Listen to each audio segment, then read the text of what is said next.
உலகெங்கிலும் இருந்து இந்த நிகழ்வை பார்த்து கொண்டிருக்கின்ற சன் தொலைக்காட்சி நேயர்களுக்கு அன்பின் வணக்கம்.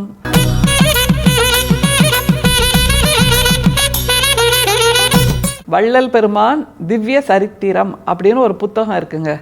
அதை எழுதினவர் தொழுவூர் வேலாயுத முதலியார். தொழுவூர் வேலாயுத முதலியார் யாருங்கிறதும் நமக்கு நல்லா தெரியும். வள்ளல் பிரானுடைய அணுக்க தொண்டராக இருந்தவர், சன்மார்கியாக இருந்தவர், வள்ளல் பிரானோடு வாழ்ந்திருந்தவர். வடலூரில் அந்த ஞான சபையை அவரும் பொறுப்பெடுத்து நடத்தி கொண்டிருந்தாருங்கிறது நமக்கு நல்லா தெரியும். அதனால் வள்ளல் பிரான் என்ன மாதிரியான வார்த்தைகளை, என்ன மாதிரியான கருத்துக்களை மக்களோடு பேசுவார் அப்படிங்கிறத தன்னோட புத்தகத்தில் எழுதியிருக்கார். அவர் சொல்கிறது என்ன தெரியுமா? ஆண்டவரை நமக்கு தெரிந்த மொழியில் வாழ்த்துவதை தவிர தெரியாத பாஷையில் வேறு ஒருவர் மூலமாக பூசை புனஸ்காரம் செய்வது, மந்திரம் சொல்வது என்பது தேவையற்றது. அதே மாதிரி இறைக்கு பூசை அலங்காரம், பூ அலங்காரம், தீப அலங்காரம், தேர் முதலிய கொண்டாட்டங்கள் செய்வதும் தேவையற்றது அப்படின்னு வள்ளல் பெருமான் அங்கே வர்ற மக்கள்கிட்ட, பார்வதிபுரத்து எளிய மக்கள்கிட்ட சொல்லுவாராம். அப்படியாக மிக எளிமைதான் இறை வழிபாடு, நமக்கு தெரிந்த வார்த்தையை சொல்லுவதுதான் மந்திரம் என்று வாழ்ந்திருக்கிறார் நம்முடைய வள்ளல் பிரான் அப்படிங்கிறத வேலாயுத முதலியார் அவர்கள் தன்னோட நூலில் சொல்லியிருக்கார்.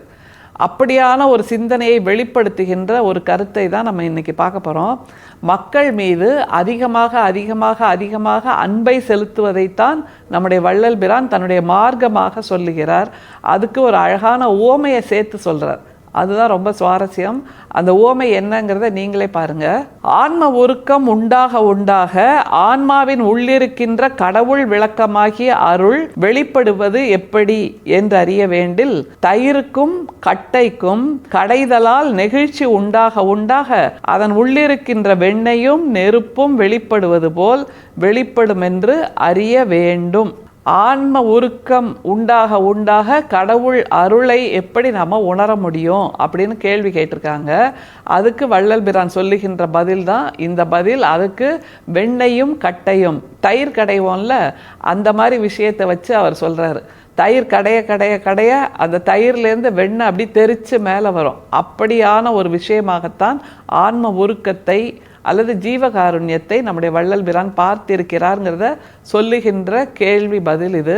திரும்ப வார்த்தைகளோடு பயணிக்கலாம். வள்ளல் பிரானின் வார்த்தைகள். ஆன்ம உருக்கம் உண்டாக உண்டாக ஆன்மாவின் உள்ளிருக்கின்ற கடவுள் விளக்கமாகிய அருள் வெளிப்படுவது எப்படி?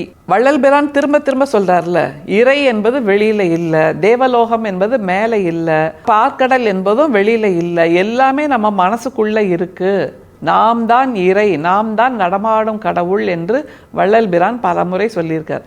அப்போ அந்த கடவுள் என்கின்ற உணர்வை நாம் எப்படி புரிந்து கொள்வது, எப்படி அறிந்து கொள்வது, எப்படி உணர்ந்து கொள்வது அப்படிங்கிறதுக்கான கேள்வி கேட்ட உடனே வள்ளல் பிரான் இந்த பதில் சொல்றாரு. ஆன்ம உருக்கம் உருவாக உருவாக கடவுள் அருள் நம்மால் உணர முடியும் அப்படிங்கிறார்.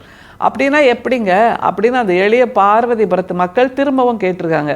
அதற்குத்தான் தயிரையும் கட்டையையும் வைத்து நம்முடைய வள்ளல் பிரான் ஒரு ஓமையை சொல்றார். பாருங்க, அதை தயிருக்கும் கட்டைக்கும் கடைதலால் நெகிழ்ச்சி உண்டாக உண்டாக, நம்ம கிராமத்துல எல்லாம் பார்த்துருப்போம்ல, முந்தியெல்லாம் சிலுப்பிட்டு வருவாங்க, தயிரை சிலுப்பிட்டு வரேன் அப்படிம்பாங்க. சிலுப்பிட்டுனா தயிரை கடைஞ்சிக்கிட்டு அந்த மரக்கட்டையால் இருக்கக்கூடிய மத்துன்னு பேர், அந்த மத்தால் கடைஞ்சி கடைஞ்சி கடைஞ்சி எடுக்கும்போது தயிரில் இருக்கக்கூடிய வெண்ணெய் வெளியில் வரும். அதே மாதிரி நாம், நம்முடைய ஆன்மா, நம்முடைய உயிர், நம்முடைய மனசை திரும்ப திரும்ப திரும்ப அன்பு என்கின்ற மத்தினால் கடைய கடைய கடைய நமக்குள்ளாகவே ஒரு ஆன்ம பெருக்கம் வரும். அந்த ஆன்ம பெருக்கத்துக்கு பேர் தான் வெண்ணெய், அந்த வெண்ணெய்க்கு பேர் தான் அருள் அப்படின்னு வள்ளல் பிரான் சொல்கிறார். நாம் போய் கோயில்களில் இறைக்கிட்ட மனசு உருகி உருகி உருகி உருகி என்ன வேண்டும், எனக்கு அருளை கொடு, எனக்கு அருளை கொடுன்னு சொல்லுவோம்ல. அப்போது இறை என்கின்ற உயர் சக்தி, இறை என்கின்ற இயற்கை சக்தி நம்மீது அருள் காட்ட வேணும்னு நாம் கையேந்தி நிற்கும்போது நாம் யாருக்கும் கிள்ளி கூட அருளை கொடுக்க மாட்டோம். அப்படின்னா எப்படிங்க, அது நியாயமா அப்படிங்கிற ஒரு கேள்வியைத்தான் வள்ளல் பிரான் கேட்கிறார். அதனால தான் அந்த வெண்ணெய், தயிர், மத்து, கட்டை அப்படின்னு ஓமைகள் எல்லாம் அடுக்கிறாரு. திரும்ப பாருங்க எப்படி விளக்கி சொல்றாரு அப்படிங்கிறத. தயிருக்கும் கட்டைக்கும் கடைதலால் நெகிழ்ச்சி உண்டாக உண்டாக அதன் உள்ளிருக்கின்ற வெண்ணையும் நெருப்பும் வெளிப்படுவது போல் வெளிப்படும் என்று அறிய வேண்டும். நம்ம மதர் தெரேசா இருந்தாங்கல்ல, அவங்க சின்ன வயசுலேருந்தே மற்றவங்களுக்கு உதவி செய்கிறது, மற்றவங்களுக்கு கருணையோடு இருப்பது, மற்றவர்களுக்கு சேவை செய்வது, இதுலேயே ரொம்ப ஆர்வமாக இருந்திருக்காங்க அப்படின்னு அவங்க வாழ்க்கை வரலாறு சொல்லுது. அப்படின்னா அவங்க திரும்ப திரும்ப திரும்ப திரும்ப அதையே செய்ய செய்ய செய்ய அவர்களுடைய வாழ்விலேயே ஆன்ம உருக்கம் அதிகமானது. அதனால் கனிந்து கனிந்து அவர் தன்னை கடைந்து கடைந்து இந்த மாதிரியாக ஆன்ம சேவையை செய்து செய்து இறையை தனக்குள்ளாகவே உணர்ந்திருக்கிறார், தானே இறையாக உணர்ந்திருக்கிறார்ங்கிறது அவருடைய வாழ்க்கை வரலாறு சொல்லுது. அதைத்தான் வள்ளல் பிரான் இந்த மாதிரி வார்த்தைகளில் சொல்கிறார்.